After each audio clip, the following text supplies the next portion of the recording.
깊고 깊은 산속, 세상과 모든 인연을 끊고 살아가던 한 선비가 있었다. 그의 이름, 김성호.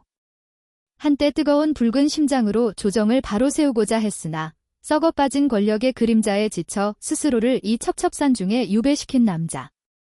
낮에는 투박한 손으로 밭을 갈고 밤에는 차가운 촛불 아래서 옛 선연의 글을 읽으며 마음속에 피어올리던 불꽃을 스스로 잿더미로 묻어가던 그 였다. 그의 세상은 고독과 적막, 그리고 흘러간 꿈에 대한 안타까운 회한으로만 차 있을 뿐이었다. 그러던 어느 늦가을, 하늘에 구멍이 난 듯 퍼붓는 장대비가 산골짜기를 뒤흔들던 날이 밤, 선비는 책장을 넘기려 했으나 창밖을 때리는 빗소리와 울부짖는 바람 속에 묻힌 무언가 다른 소리에 잠깐 귀를 기울였다.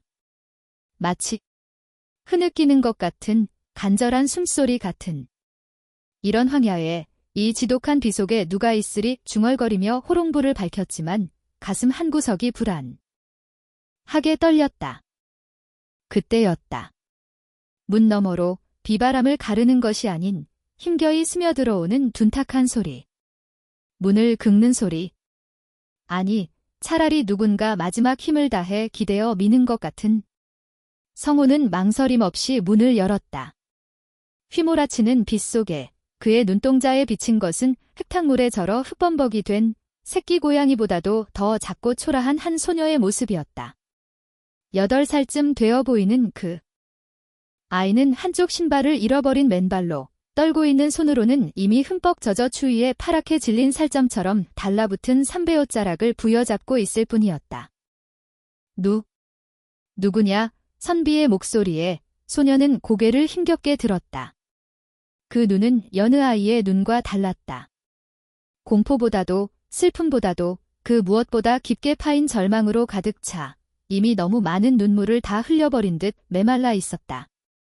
입술을 떨며 그가 간신히 내뱉은 말은 그것엔 빗소리보다도 선비의 가슴을 더 강타했다. 오늘 우리 엄마가 죽었어요. 한 줄기의 피보다 차가운 그 고백. 그리고 이어지는 목숨을 건 부탁. 집에 가면 무서워요. 제발 하룻밤만. 그 순간 선비 김성호는 보았다. 소녀의 뒤로 펼쳐진 칠흑 같은 어둠, 그 안에 도사린 모든 위험과 공포를. 그리고 그 고독한 산길을 홀로 걸어 이곳까지 온 이 작은 생명체가 견뎌낸 상상을 초월하는 공포를. 그의 가슴 속에서 오랫동안 잠들어 있던 무언가, 따뜻하고 부드러우면서도 단호한 무엇인가가 꿈틀대며 깨어났다. 그는 아무 말도 없이 추위에 파랗게 질린 아이의 손을 잡았다. 손바닥이 닿은 그 순간 아이의 몸이 화들짝 놀라 떨었다. 얼음장 같던 그 작은 손을 자신의 두 손으로 감싸 그는 아이를 방 안 따뜻한 아랫목으로 이끌었다. 이게 끝이 아니다. 이것은 단순한 자비나 동정의 시작도 아니었다. 선비는 알지 못했다. 이 비 오는 밤, 그의 문턱에 쓰러진 이 한 줌의 생명이 얼어붙은 그의 세상을 송두리째 뒤흔들어 놓을 폭풍의 시작이 될 줄은? 왜냐고. 그 아이, 박은서의 눈빛 속에는 여느 아이와는 다른 불꽃이 살아있었기 때문이다. 추위에 떨면서도 주변을 예리하게 관찰하는 눈빛. 목숨을 건 탈출의 뒤에 숨겨진 끔찍한 비밀. 그리고 그 비밀의 열쇠를 쥔 피 묻은 비단 주머니 속 작은 옥도장. 한낱 버려진 고아가 아니라 엄청난 유산과 죽음의 음모를 품고 도망쳐 나온 상속자였던 것이다. 선비는 그날 밤 결심했다. 핏줄도 과거도 모든 것을 버리고 산 이 외로운 삶. 하지만 이 아이, 이 작은 생명을 지키는 일만은 자신이 이 세상에 남긴 마지막 의리가 될 수 있겠다고. 이제 이곳이 내 집이다. 그의 한마디에 아이의 참았던 눈물이 폭포처럼 쏟아졌다. 하지만 그들은 모르고 있었다. 이 따뜻한 오두막의 평화는 고작 하룻밤의 환상에 불과하다는 것을. 산 아래에서는 이미 권력과 탐욕으로 무장한 늑대, 다이의 친척이자 살인자인 한진사가 증거를 없애고 상속자를 잡기 위해 날카로운 이빨을 갈고 있다는 것을. 이제 전직 감찰관의 지혜와 죽을 각오를 한 작은 소녀의 용기가 어둠을 밝히는 유일한 횃불이 되어야 했다. 피도 섞이지 않은 두 남매의 인연은 이렇게 빗속에서 시작되었다. 그리고 그들의 앞에 놓인 것은 진실을 파헤치고 목숨을 건 싸움을 통해 진짜 가족이 되는 험난한 여정이었다. 과연 외로운 선비와 천재 소녀는 어떻게 흉악한 권력자와 맞서 싸울 것인가? 그들이 품은 비밀의 열쇠는 무슨 저주와 희망을 동시에 감추고 있는 것인가? 조선 중기, 산세가 험하고 고립 깊은 곳으로 소문난 강원도 영월의 첩첩산 중에는 세상과 연을 끊고 살아가는 한 선비가 있었습니다. 그의 이름은 김성호로 한때는 대쪽 같은 성품으로 사헌부 감찰 자리에 올랐으나 조정에 스며든 위선의 환멸을 느끼고 스스로 관복을 벗어던진 인물이었지요. 그는 인적 드문 산골 끝자락에 작은 초가 삼간을 짓고 낮에는 밭을 갈고 밤에는 글을 읽으며 스스로를 유배시킨 채 고독을 벗삼아 살아가고 있었습니다. 그러던 어른 늦가을 밤이었습니다. 하늘에 구멍이라도 난 듯 차가운 장대비가 쏟아져 내리니 온 산이 빗소리로 울부짖는 듯 했습니다. 성호는 사랑방에 홀로 앉아 책장을 넘기고 있었으나 거센 비바람 소리에 종일 제대로 집중할 수가 없었습니다. 문풍지가 덜컥거릴 때마다 마치 누군가 밖에서 흐느끼는 소리처럼 들려 마음이 심란했기 때문입니다. 이런 밤중에 찾아올 리가 누가 있겠는가? 그저 바람소리겠지. 성호가 혀를 차며 호롱불 심지를 더듬던 찰나였습니다. 빗소리 사이로 희미하지만 분명한 둔탁한 소리가 들려왔습니다. 짐승이 문을 긁는 소리 같기도 하고 누군가 힘을 잃고 문에 기대는 소리 같기도 했습니다. 성호는 읽던 책을 덮고 자리에서 일어났습니다. 이 험한 날씨에 밖에 누가 있다고? 성호가 삐걱거리는 나무 문을 열자 휘몰아치는 비바람과 함께 냉기가 방 안으로 들이닥쳤습니다. 그리고 그 어둠 속 처마 밑 들이치는 비를 겨우 피하고 있는 조그마한 그림자 하나가 성호의 눈에 들어왔습니다. 그것은 사람이었습니다. 아니, 사람이라기보다는 빗물에 젖은 작은 새처럼 위태로워 보이는 8살 정도의 계집아이였습니다. 아이의 낡은 삼배옷은 흙탕물에 젖어 살가죽처럼 말라붙어 있었고 집신 한 짝은 어디서 잃어버렸는지 한쪽 발은 맨발인 채 피멍이 들어 있었습니다. 성호는 짐짓 놀란 척하며 아이를 내려다보며 물었습니다.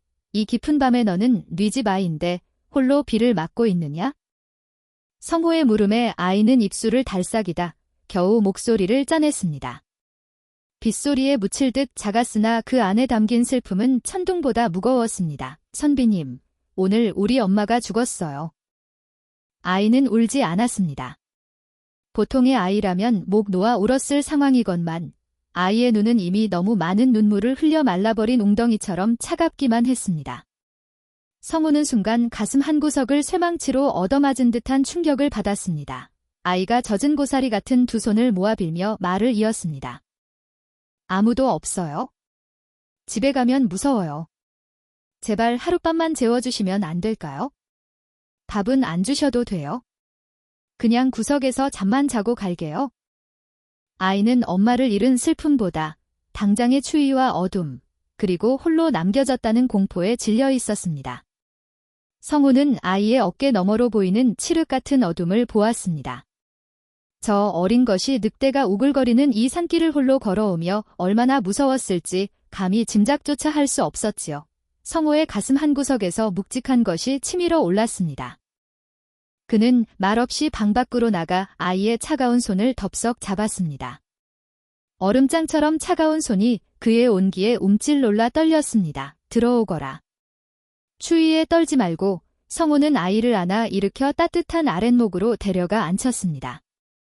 장롱에서 가장 두툼하고 깨끗한 소미불을 꺼내 덮어주고 마른 수건으로 아이의 젖은 머리카락과 흙투성이 발을 정성껏 닦아 주었습니다. 잠시 후 성호가 부엌에서 김이 모락모락 나는 따뜻한 숙주국 그릇을 들고 들어왔습니다. 밥은 안 줘도 된다 하였으나 속이 차야 잠이 오는 법이다. 이것이라도 마시거라.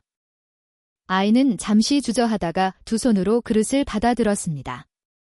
따뜻한 온기가 손바닥을 타고 전해지자 아이는 그제야 긴장이 풀린 듯 술국을 조금씩 목으로 넘겼습니다. 꿀꺽꿀꺽. 빈속에 따뜻한 국물이 들어가자 창백했던 아이의 볼에 아주 희미한 혈색이 돌기 시작했습니다. 그릇을 비운 아이는 얌전하게 그릇을 내려놓고는 다시금 어른스러운 표정으로 돌아와 고개를 숙였습니다. 감사합니다. 선비님. 정말로 내일 해가 뜨면 쥐도 새도 모르게 나가겠습니다. 배까지 않겠습니다. 8살 아이에게는 지나치게 서늘하고 계산적인 말이었습니다. 그것은 누구에게도 의지하지 못하고 스스로를 지켜야만 했던 아이의 서글픈 방어기제였을 테지요. 성우는 그런 아이가 뼈저리게 안쓰러워 가만히 아이의 머리를 쓰다듬었습니다. 이름이 무엇이냐? 성우가 나직하게 묻자 아이가 또렷한 눈망울로 올려다보며 대답했습니다. 은서요. 박은서. 성우는 아이의 눈을 가만히 들여다보며 단단하고도 따뜻한 목소리로 말했습니다. 은서야, 날이 밝아도 나가지 않아도 된다. 하룻밤이 아니라 이틀을 자도 좋고 10밤을 자도 좋다. 은서가 놀란 눈으로 입을 다물지 못하자 성우는 옅은 미소를 지으며 덧붙였습니다. 100년을 살아도 좋다. 이곳이 이제 내 집이니라. 그 한마디에 꾹꾹 눌러 참아왔던 아이의 제방이 무너지고 말았습니다. 엄마가 죽었을 때도 빗속을 걸어올 때도 악착같이 참았던 눈물이 성우의 따뜻한 말 한마디에 왈칵 쏟아진 것입니다. 흑흑. 엄마. 끈서는 성우의 품에 안겨 서럽게 울음을 터뜨렸습니다. 성우는 작고 여린 등을 토닥이며 아이가 울다가 지쳐 잠들 때까지 곁을 지켰습니다. 비는 밤새도록 내렸으나 방 안은 더 이상 춥지 않았습니다. 그것은 비로소 세상에 홀로 남겨진 아이에게 기댈 수 있는 어른이라는 지붕이 생겼기 때문이었습니다. 그렇게 100년의 약속으로 맺어진 두 사람의 인연은 가을비 내리는 밤, 조용히 시작되고 있었습니다. 밤새 산을 집어삼킬 듯 퍼붓던 비가 그치고 거짓말처럼 맑은 아침이 밝아왔습니다. 성우가 무거운 눈꺼풀을 떠올렸을 때 빗물에 젖은 생쥐꼴을 하고 있던 어젯밤 그 아이는 이미 방 안에 보이지 않았지요. 혹시 지난밤의 일이 꿈이었나 싶어 서둘러 방문을 열어보니 마당 한 구석에서 사각거리는 빗자루 소리가 들려왔습니다. 은서는 이미 일어나 마당에 널브러진 젖은 낙엽들을 빗자루로 쓸어 모으고 있었는데 고사리 같은 손으로 제 몸보다 큰 빗자루를 야무지게 놀리는 솜씨가 하루 이틀 해본 것이 아니었습니다.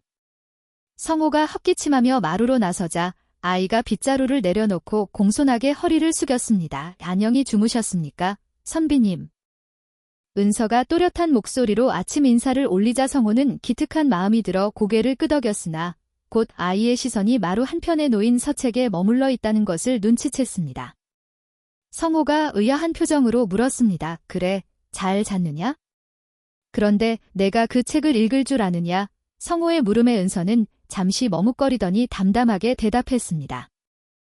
어려운 글자는 모릅니다 하오나 어머니께서 어깨너머로 배우신 것을 저에게 가르쳐 주셨기에 뜻은 대강 짐작할 수 있습니다. 8살 아이가, 그것도 제대로 서당 문턱도 밟아보지 못한 아이가 난해한 문장을 이해한다는 것은 실로 놀라운 일이었기에 성우는 내심 감탄을 금치 못했지요.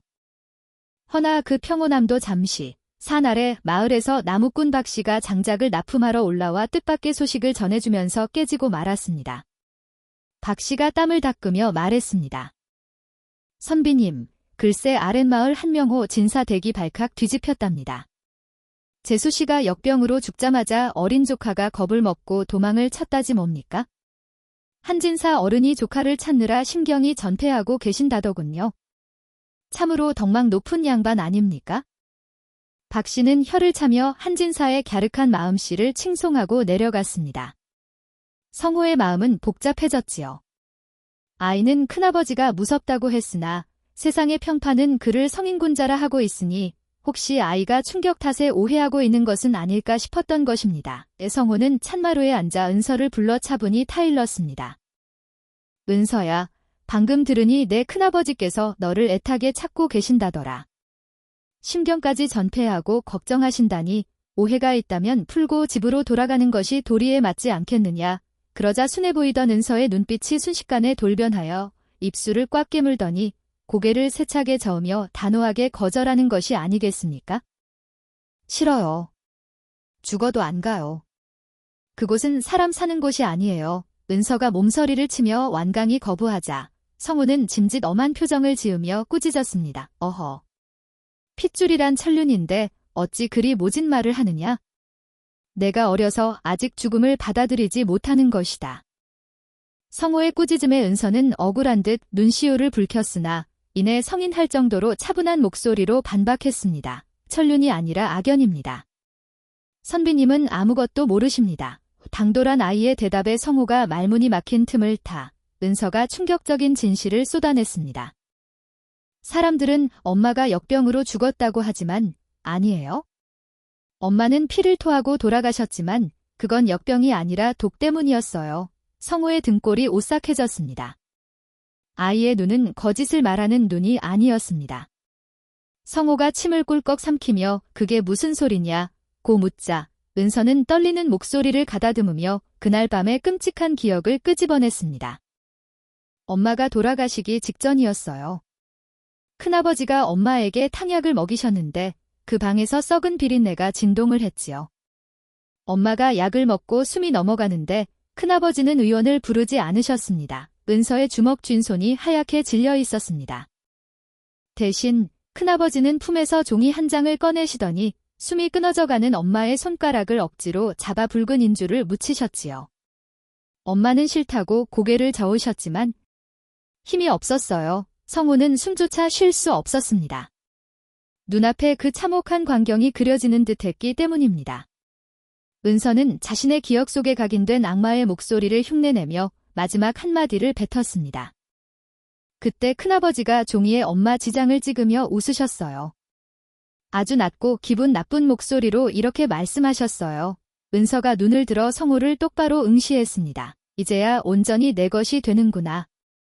그 말은 8살 아이가 지어낼 수 있는 거짓말이 아니었습니다. 성호는 전율했지요.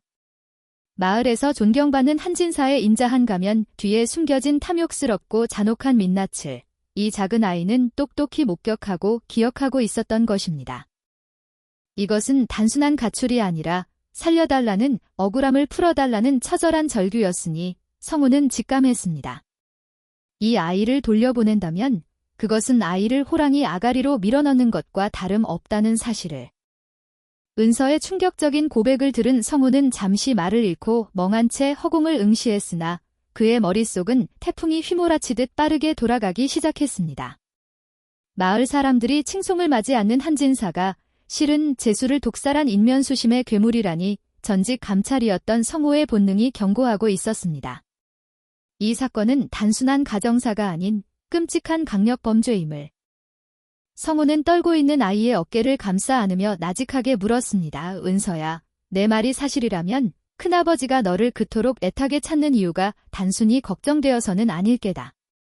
놈이 원하는 것은 내가 아니라 내가 가지고 있을지 모르는 무언가일 터인데 혹시 내 어머니가 남기신 물건 중에 그자가 탐낼 만한 것이 있느냐? 성호의 날카로운 질문에 은서는 잠시 망설이는 듯하더니 품속 깊숙한 곳에서 무언가를 주섬주섬 꺼내 보였습니다. 그것은 붉은 얼룩이 희미하게 베어있는 낡은 비단 주머니였는데 아이는 그것을 마치 자신의 심장이라도 되는 양 두 손으로 꼭 쥐고 있었습니다. 은서가 주머니를 만지작거리며 떨리는 목소리로 말했습니다. 엄마가 돌아가시던 날 밤 피를 토하시면서 제 속옷 안주머니에 이걸 넣어주셨어요. 그러면서 신신당부하셨어요. 절대로 무슨 일이 있어도 이걸 큰아버지에게 뺏기지 말라고. 이게 없으면 우리는 다 죽는다고.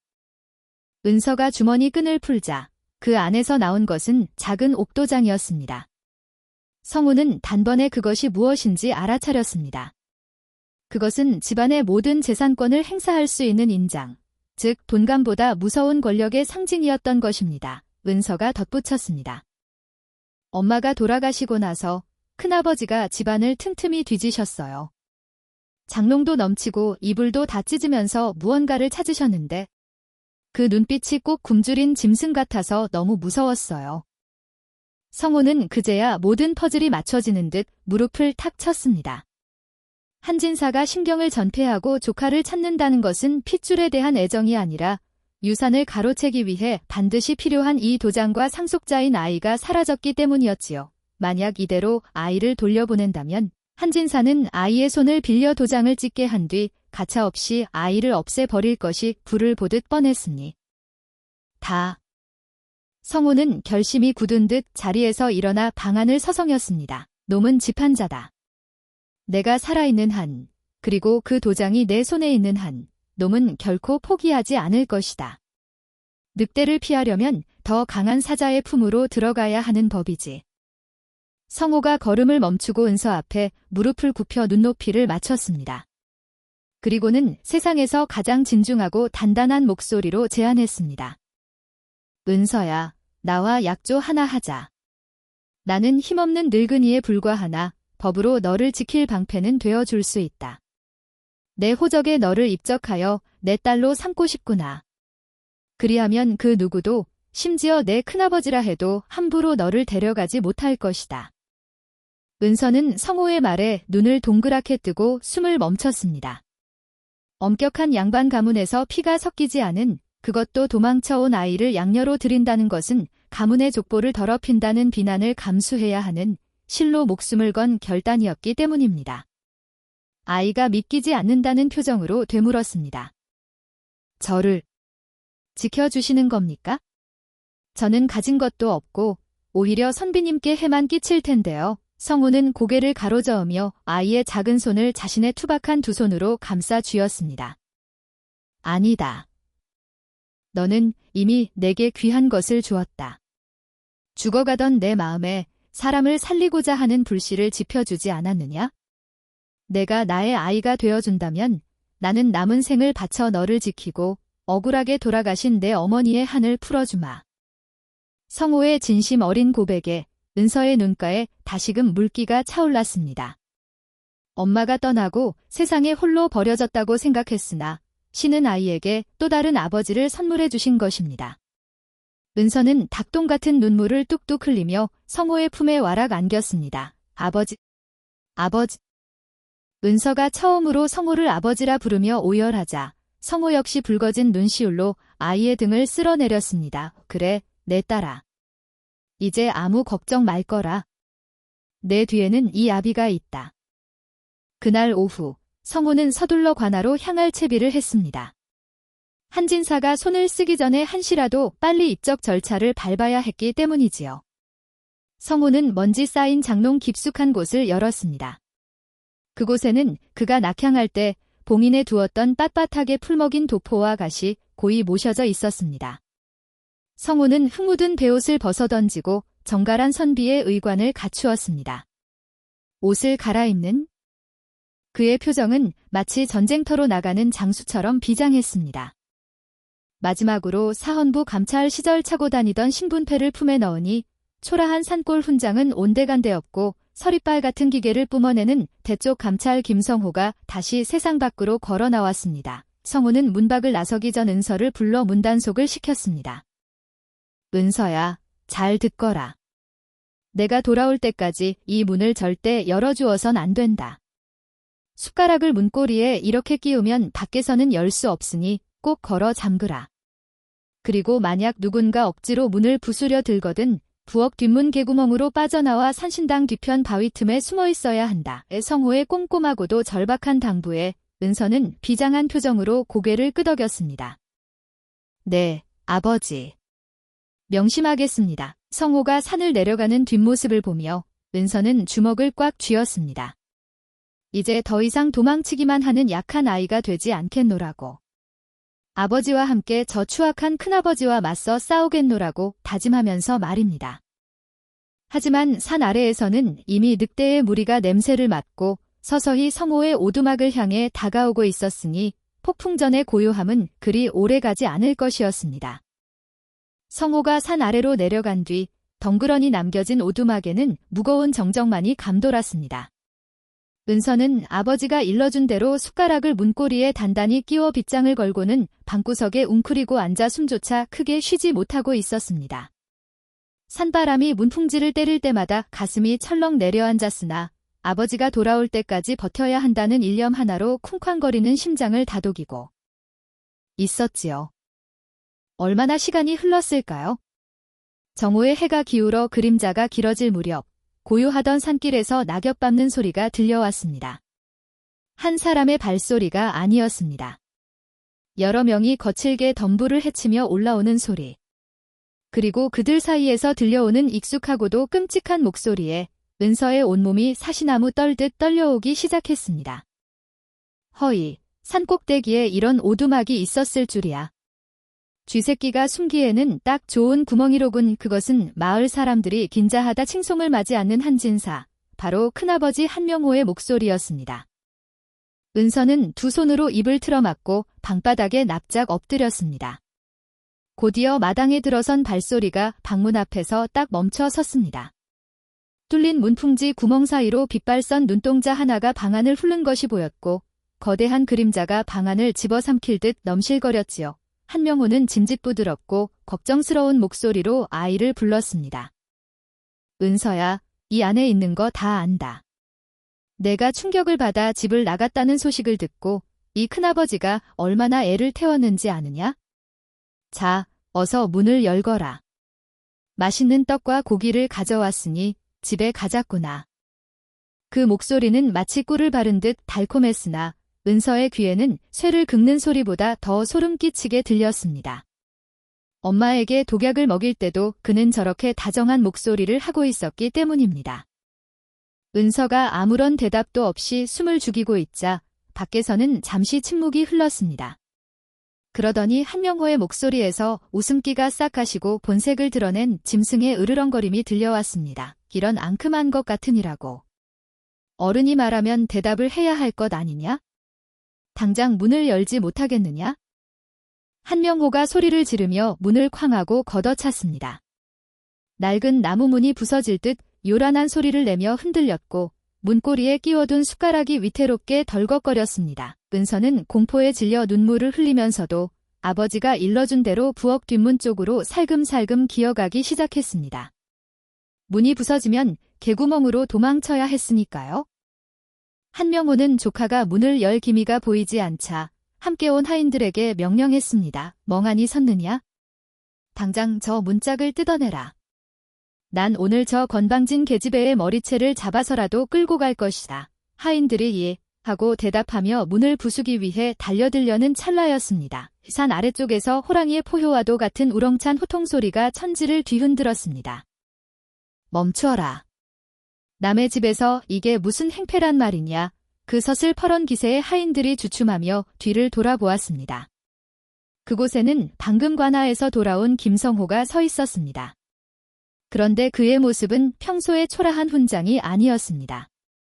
빳빳하게 풀을 먹인 도포자락을 휘날리며 가죽띠를 단단히 맨 그의 눈빛에서는 서리빨 같은 살기가 뿜어져 나오고 있었지요. 한명호는 뜻밖의 등장에 잠시 당황했으나 이내 거만한 표정으로 성호를 위아래로 훑어보며 비아냥거렸습니다. 자네가 이 오두막 주인인가? 내 조카가 이 안에 있네? 남의 집빈 털터리를 꼬드겨 유괴한 죄를 묻기 전에 썩히시게 내 조카를 내놓게. 한명호가 하인들에게 눈짓하자 하인들이 위협적으로 성호를 에워쌌습니다. 힘없는 선비 따위는 겁을 주면 물러날 것이라 생각했던 것입니다. 허나 성호는 눈 하나 깜짝하지 않고 한명호를 똑바로 노려보며 품 안에서 관아의 관인이 찍힌 종이 한 장을 꺼내 펼쳐 보였습니다. 성호가 차갑고도 엄숙하게 선언했습니다. 이 아이는 이제 더 이상 한시 가문의 사람이 아니요. 오늘부로 관아의 입적 절차를 마쳤으니 이 아이는 내 딸 김은서다. 한명호의 눈이 튀어나올 듯 커졌습니다. 성호는 한 발자국도 물러서지 않고 한명호의 코앞까지 다가가 늑대의 눈을 정면으로 응시하며 낮게 으르렁거렸습니다. 또한 여기 있는 자들에게 고한다. 국법에 따르면 양인을 납치하려 한 자는 그 하수인이라도 장형백대에 처하게 되어 있다. 너희들은 한진사의 사나가 아닐 터 돈 몇 푼의 범죄자가 되어 옥살이를 하고 싶으냐. 성호의 서슬퍼런 경고에 하인들이 슬금슬금 뒷걸음질 쳤습니다. 한명호는 상황이 불리해지자 얼굴을 붉히며 억지를 부리기 시작했습니다. 이게 무슨 억지인가? 저 아이는 충격을 받아 정신이 온전치 않아. 미친 아이를 데리고 뭘 어쩌겠다는 건가? 당장 아이를 내놓아라. 한명호가 성호를 밀치고 문을 향해 달려들려던 그때였습니다. 닫혀있던 방문이 끼익 소리를 내며 열리더니 숟가락 빗장을 푼 은서가 문 밖으로 걸어 나왔습니다. 두려움에 떨던 조금 전의 모습은 온데간데 없고 아버지의 등 뒤에 선 아이의 눈빛은 횃불처럼 타오르고 있었지요. 은서가 한명호를 똑바로 쳐다보며 차가운 목소리로 입을 열었습니다. 큰아버지, 제가 미친 게 맞나요? 그럼 제 눈도 미친 것일까요? 한명호가 훔친 놀라 멈칫하자 은서는 마치 엄마를 박듯 또박또박 말을 이었습니다. 그날 밤 엄마에게 약을 먹이실 때 입고 계셨던 비단 옷의 말이에요. 약 가루를 타다가 흘리셔서 소매 끝에 하얀 가루가 묻었었죠. 당황해서 손으로 털어내시던 모습 제가 다 봤어요. 그 옷 아직 태우지 않으셨지요? 그 말은 한명호의 심장을 찌르는 비수와도 같았습니다. 아무도 모를 것이라 생각했던 그날 밤의 사소한 실수를 이 작은 아이가 소름 끼칠 정도로 정확하게 기억하고 있었던 것입니다. 한명호의 얼굴에서 핏기가 싹 가시고 입술이 파르르 떨리기 시작했습니다. 만약 그 옷이 관아의 증거로 제출된다면 옷에 묻은 독성분이 자신의 목을 조를 것이 뻔했으니까요. 성호는 사색이 된 한명호를 보며 싸늘하게 일갈했습니다. 들었느냐? 내 딸이 할 말이 더 있는 듯한데 관아에 가서 마저 듣겠느냐? 아니면 당장 내 집마당에서 꺼지겠느냐? 평생 권력과 돈으로 사람들을 짓밟아온 한명호였으나 자신의 치부를 쥐고 있는 아이와 법을 들이운 사내 앞에서는 도리가 없었습니다. 한명호는 이를 갈며 물러설 수밖에 없었으나 독이 오를 대로 오른 늑대의 눈빛은 더욱 흉흉하게 빛나고 있었으니 이것은 긴 싸움의 서막을 알리는 첫 번째 충돌에 불과했습니다. 한명호가 쫓겨간 후 오두막에는 다시금 고요가 찾아왔으나 그 공기는 전보다 훨씬 무겁고 차가웠습니다. 늑대는 물러갔으나 이는 잠시 숨을 고르기 위함일 뿐 밤이 지나면 놈은 자신의 죄를 덮기 위해 모든 증거를 잿더미로 만들어 버릴 것이 분명했기 때문이지요. 성호는 굳게 닫힌 문을 바라보며 나직하게 말했습니다. 놈은 겁이 많은 자다. 내가 말한 그 옷소매는 집에 도착하자마자 아궁이에 던져 태워버렸을 게다. 놈을 잡으려면 놈이 미처 생각지 못한, 태우지 못한 진짜 증거가 필요하다. 성호의 말에 은서는 잠시 망설이다가 아버지의 옷자락을 꼭 쥐며 숨겨두었던 진짜 비밀을 털어놓았습니다. 아버지. 사실은 아까 큰아버지에게 말하지 않은 것이 하나 더 있습니다. 은서는 떨리는 목소리로 그날 밤의 기억을 더듬어 꺼냈습니다. 엄마가 돌아가시던 날 밤, 큰아버지가 약을 싸셨던 붉은 종이 뭉치 말이에요. 그걸 아궁이에 태우려다가 불이 잘 붙지 않자 부직갱이로 깊숙이 밀어 넣으셨어요. 제가 며칠 전 부엌에 숨어들어가 확인했을 때 그 종이는 다 타지 않고 제 속에 파묻혀 있었습니다. 성호의 눈이 번쩍 떠졌습니다. 붉은 종이라면 독약을 쌀 때 쓰는 것인데 만약 그 종이가 아직 아궁이 속에 남아있다면 그것이야말로 한명호의 숨통을 끊어놓을 결정적인 물증이 될 터였기 때문입니다. 성호가 비장한 표정으로 자리에서 일어났습니다. 시간이 없다. 놈이 그 종이의 존재를 깨닫기 전에 우리가 먼저 손에 넣어야 한다. 허나 그 집은 하인들이 지키고 있어. 들어가기가 쉽지 않을 터인데 그러자 은서가 눈을 반짝이며 대답했습니다. 저는 그 집의 개구멍을 알아요. 어른들은 몸이 커서 못 들어가지만 저는 들어갈 수 있습니다. 그리하여 두 사람은 깊은 밤 늑대의 소굴로 잠입하기 위한 위험천만한 작전을 세웠습니다. 성호가 정문에서 한명호의 시선을 끄는 사이 몸집이 작은 은서가 뒤편으로 몰래 들어가 증거를 빼내오기로 한 것입니다. 달빛이 구름에 가린 칠흑 같은 밤, 성호와 은서는 산을 내려와 마을로 향했습니다. 마을 어귀에 다다르자 성호는 한진사댁 사랑채가 훤히 보이는 주막으로 들어갔습니다.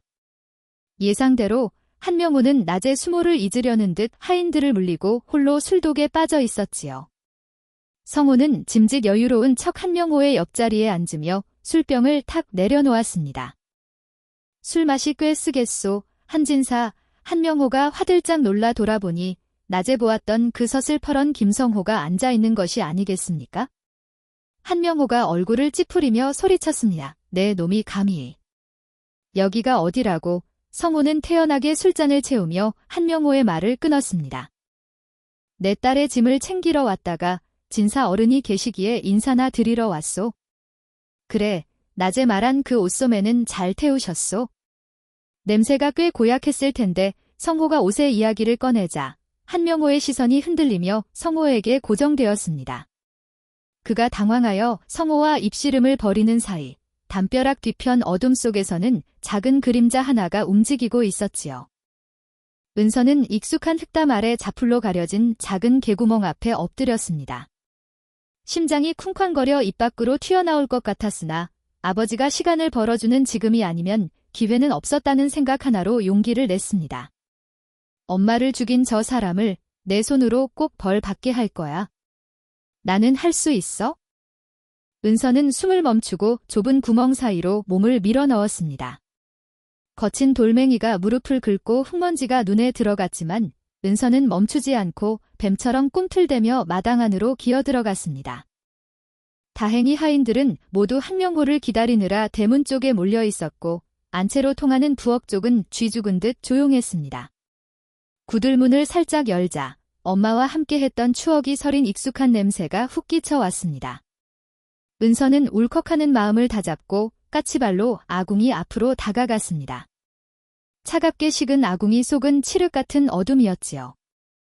은서는 재투성이 아궁이 속으로 주저없이 팔을 깊숙이 집어넣었습니다. 손끝에 차가운 재의 감촉이 느껴졌고 손을 더 깊이 뻗어 구석진 곳을 더듬었습니다. 제발, 제발 있어줘. 그때였습니다. 손끝에 바스락거리는 종이의 질감이 닿았습니다.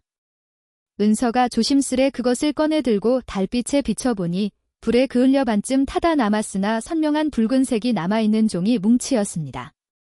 그리고 그 귀퉁이에는 비소라고 적힌 두 글자가 희미하게 남아있었으니 은서가 찾던 바로 그 물건이었습니다. 은서가 안도의 한숨을 내쉬며 종이를 품에 넣으려는 찰나 부엌문 너머에서 덜그럭거리는 소리와 함께 누군가의 발소리가 들려왔습니다. 누구냐? 부엌에 쥐가 들었나? 순찰을 돌던 늙은 하인이 인기척을 느끼고 부엌 쪽으로 다가오고 있었던 것입니다. 도망칠 곳은 없었습니다. 부엌 문을 열고 나가면 바로 들킬 것이고 다시 개구멍으로 가기엔 거리가 너무 멀었습니다. 하인의 그림자가 문 창호지에 드리워지고 문고리가 덜컥거리며 돌아가기 시작했습니다. 절체절명의 위기. 은서는 숨을 확 들이쉬며 주변을 둘러보았습니다. 몸을 숨길 곳이라고는 사람 키만한 장독단지 뒤편뿐이었지요. 문이 끼익 열리고 늙은 하인이 등불을 들이밀며 부엌 안을 휘둘러 보았습니다.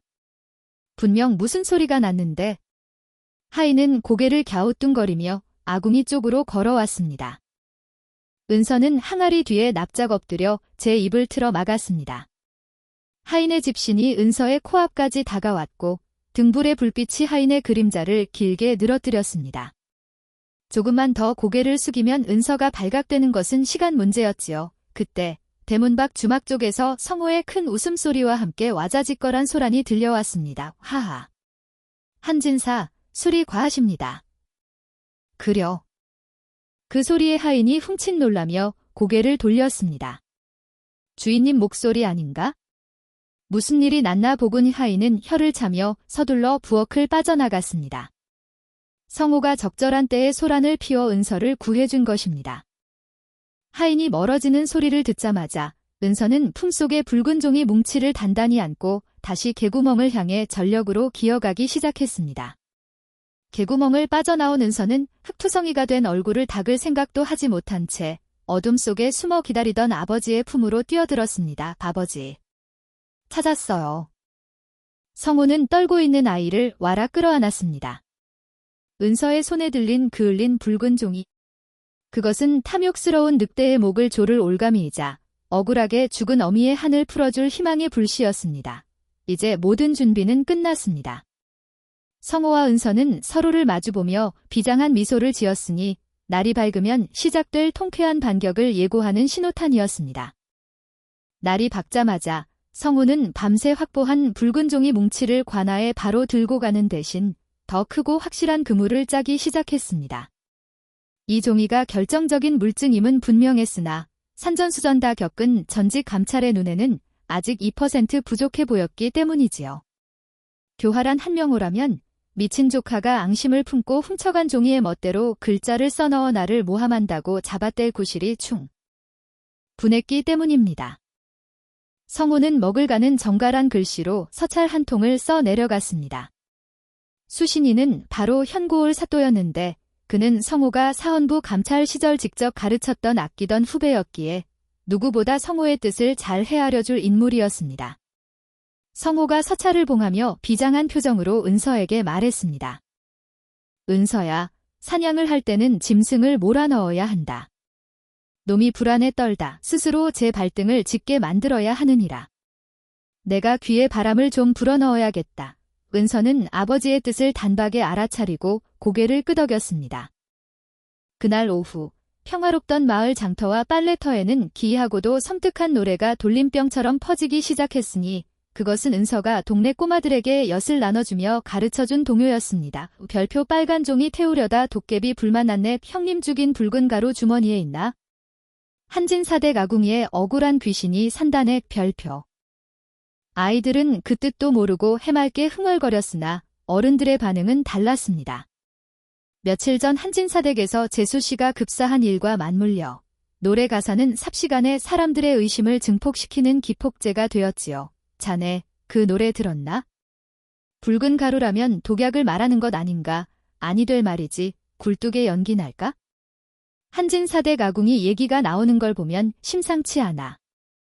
수근거림은 바람을 타고 한명호의 담장을 넘었습니다.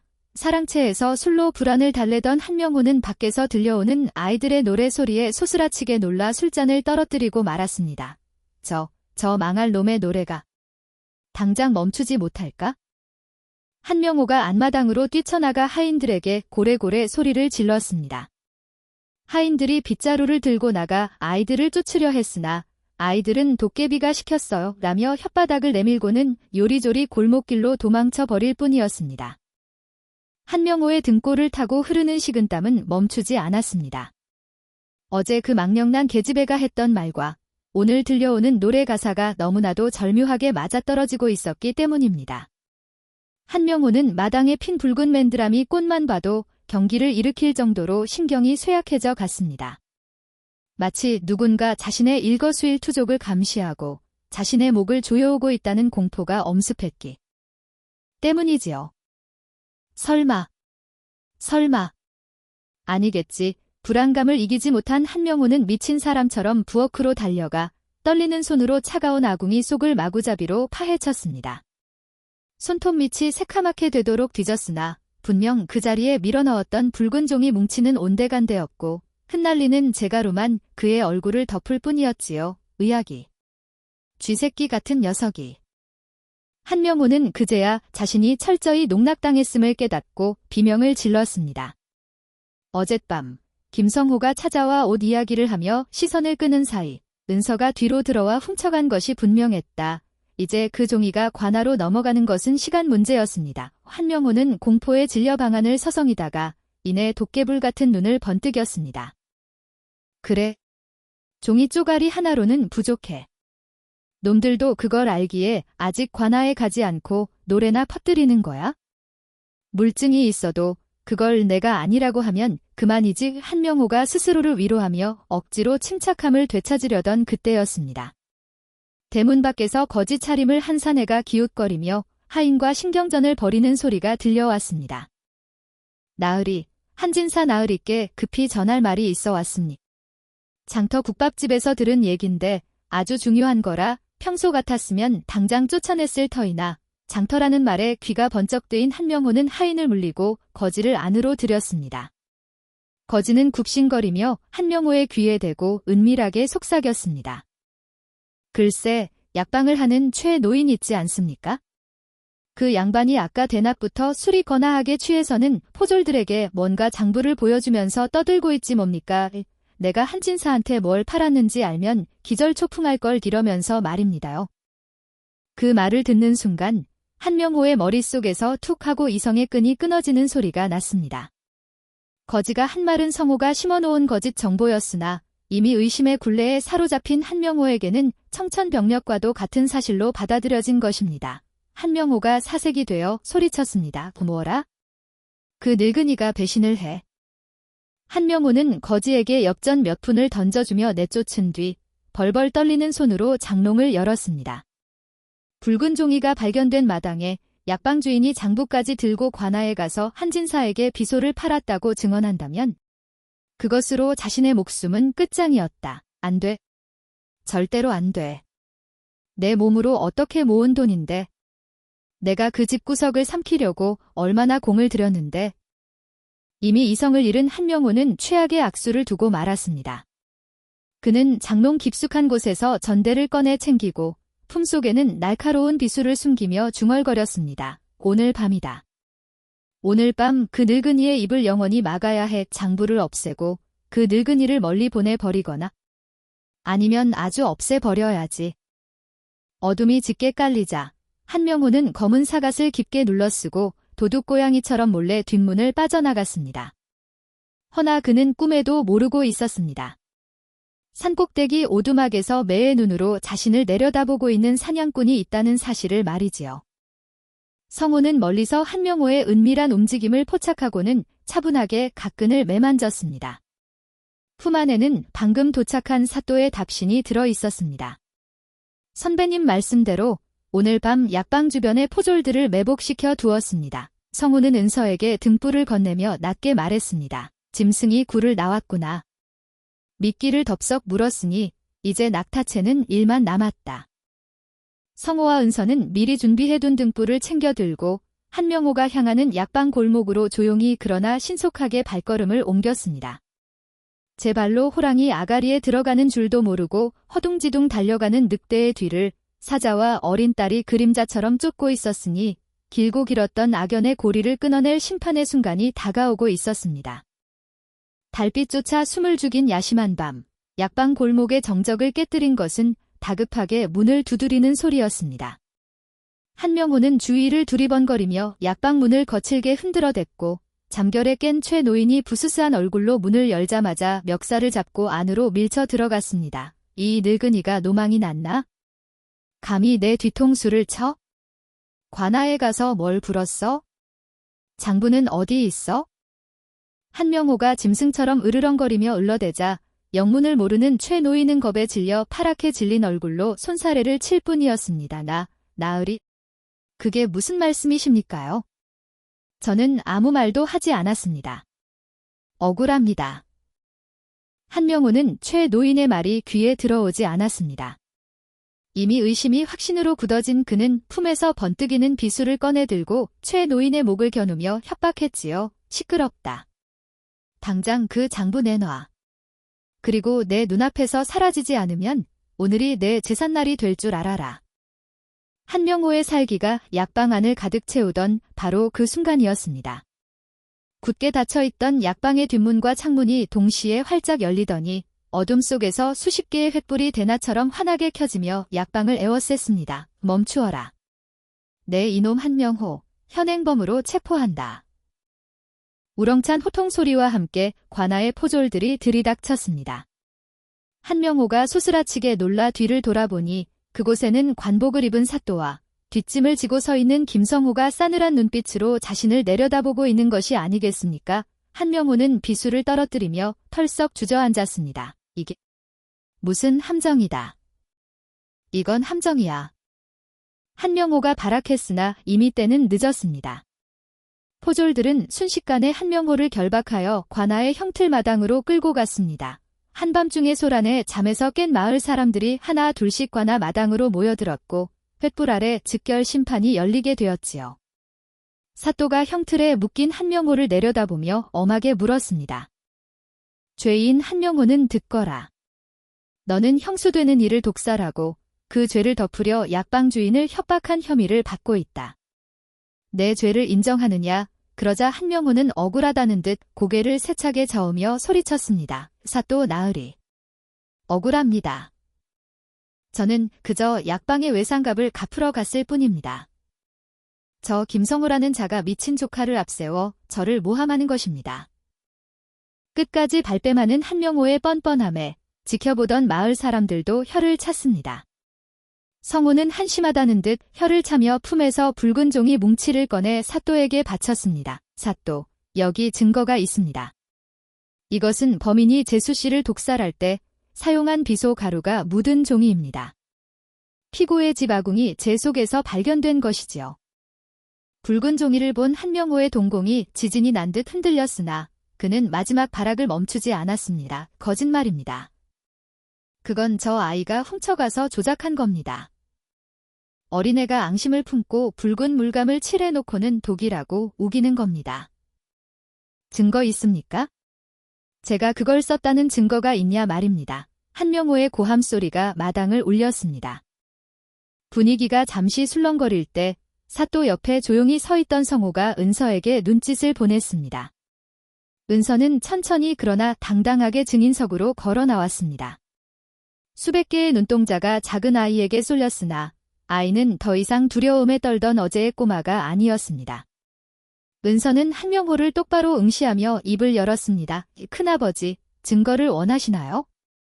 은서의 차분한 목소리가 좌중을 압도했습니다. 그날 밤 엄마에게 약을 타주시면서 하신 말씀 기억 안 나세요? 저는 토씨 하나 틀리지 않고 기억하는데요.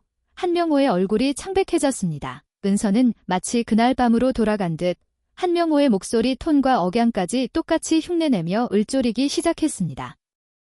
큰아버지는 약 사발을 휘저으시며 이렇게 말씀하셨지요. 재수씨, 이거 한 첩이면 알통이 빠지듯 시원해지실 겁니다. 그리고 불쌍한 내 아우 곁으로 가서 편히 쉬시게나. 남은 땅은 내가 잘 관리해 줄 테니 걱정 말고. 은서의 입에서 나온 말은 너무나도 구체적이고 생생하여 듣는 이들의 발에 소름이 돋을 지경이었습니다. 은서는 거기서 멈추지 않고 이 길을 박았습니다. 그리고 엄마가 숨을 거두시자 제비꽃 무늬가 있는 비단 주머니에서 인주를 꺼내 엄마 손가락에 묻히셨지요. 그때 밖에서 천둥이 치자 큰아버지가 놀라서 인주통을 엎으셨고 그 자국이 방 아랫목 장판에 아직 붉게 남아있을 겁니다. 그것도 제가 조작한 건가요? 은서의 완벽한 기억력 앞에 한명호는 무너져 내렸습니다. 그날 밤 방 안에 있던 사람만이 알 수 있는 비밀들이 낱낱이 까발려지자 그는 더 이상 변명할 말을 찾지 못한 채 고개를 떨궈버렸지요. 사또가 의자를 박차고 일어나 호통을 쳤습니다. 내 이놈. 어린 조카의 눈과 귀가 이토록 생생하거늘 어찌 하늘을 손바닥으로 가리려 하느냐? 당장 한명호를 하옥하고 그가 빼돌린 모든 재산을 몰수하여 원래 주인인 김은서에게 돌려주도록 하라. 사또. 한 번만 용서해 주십시오. 살려주십시오. 포졸들이 한명호를 끌고 가자 그의 처절한 비명소리가 멀어져 갔습니다. 마당에 모인 마을 사람들은 환호성을 질렀고 몇몇은 훌쩍이며 은서의 등을 토닥여 주었습니다. 길고 길었던 밤이 지나고 동이 틀 오고 있었습니다. 성호는 묵묵히 다가와 은서의 작은 어깨를 감싸 안았습니다. 고생했다. 정말 잘 싸웠다, 내 딸아.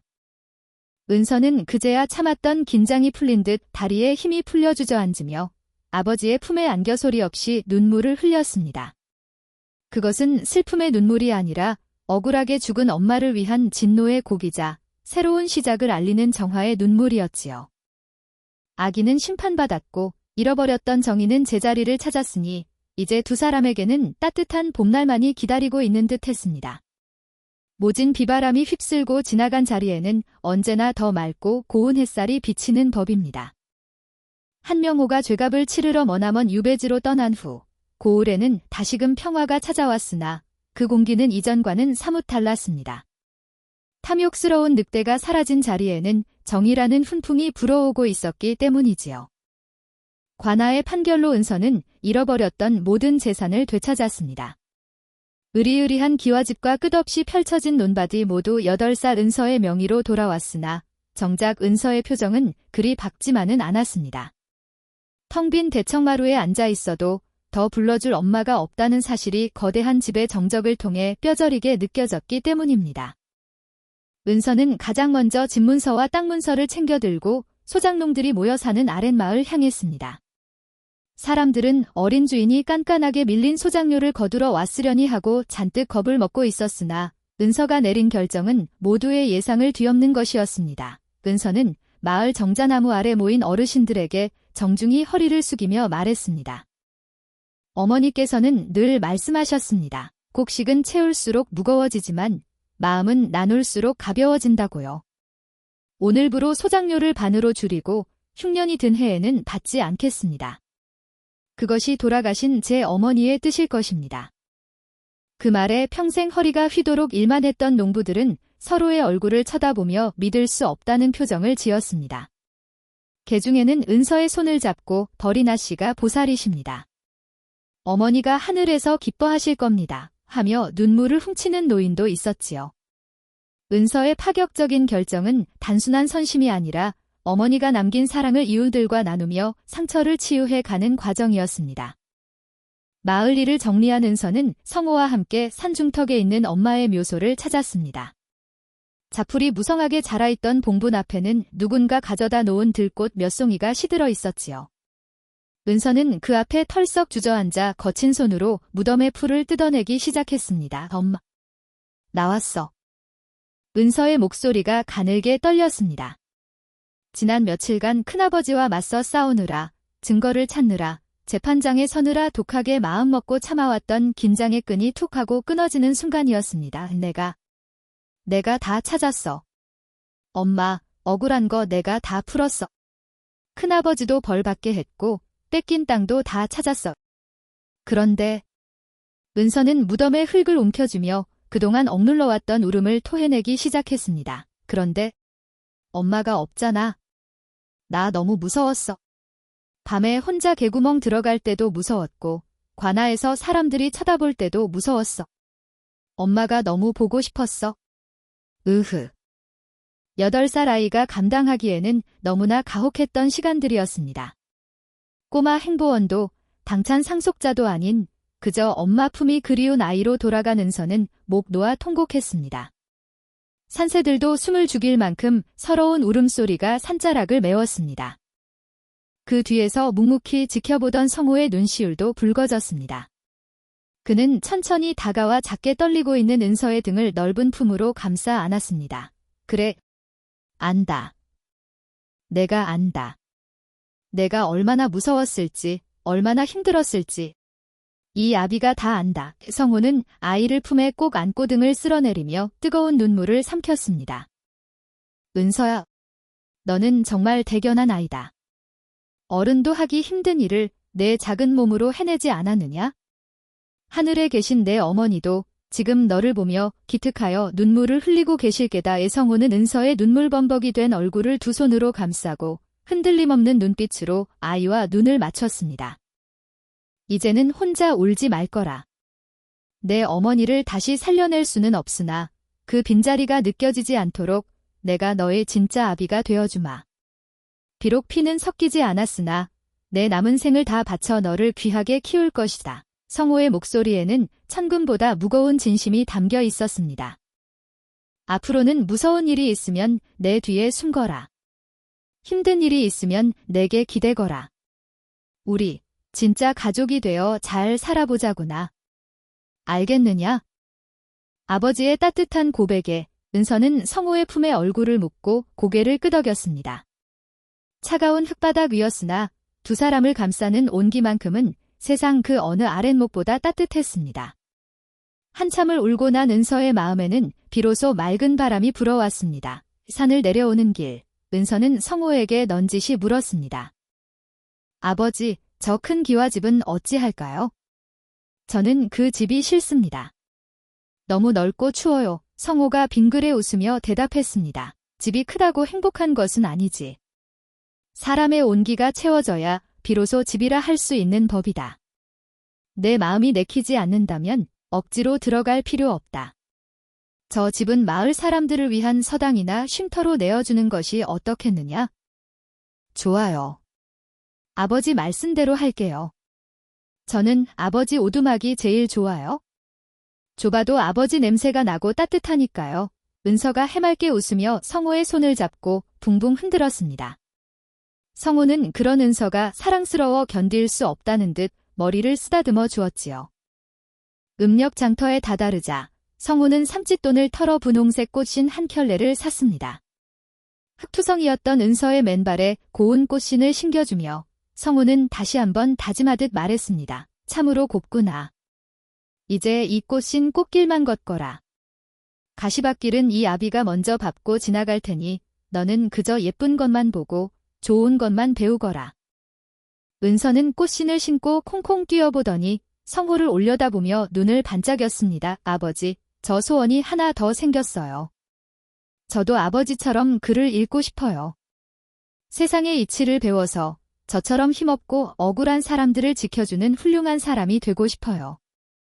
아버지처럼요. 그 기특한 포부의 성호는 호탕하게 웃으며 고개를 끄덕였습니다. 되고 말고. 내 명석함과 그 고운 마음씨라면 나보다 훨씬 훌륭한 학자가 될 것이다. 오늘 밤부터 당장 천자문부터 떼도록 하구나 의네. 아버지.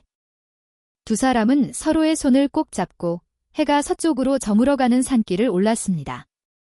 붉게 물든 노을 아래 갓을 쓴 선비와 꽃신을 신은 아이의 그림자가 길게 늘어져 하나로 포개졌습니다. 세상의 시련이 두 사람을 잠시 갈라놓을지라도 이제는 절대 끊어지지 않을 단단한 끈으로 묶여있음을 보여주는 듯했지요. 비 오는 날 우연히 맺어진 100년의 약속은 그렇게 지켜졌습니다. 산꼭대기 작은 오두막에는 밤마다 글 읽는 소리와 행복한 웃음소리가 끊이지 않았고 두 사람은 피보다 진한 사랑으로 서로의 상처를 보듬으며 오래오래 행복하게 살았답니다.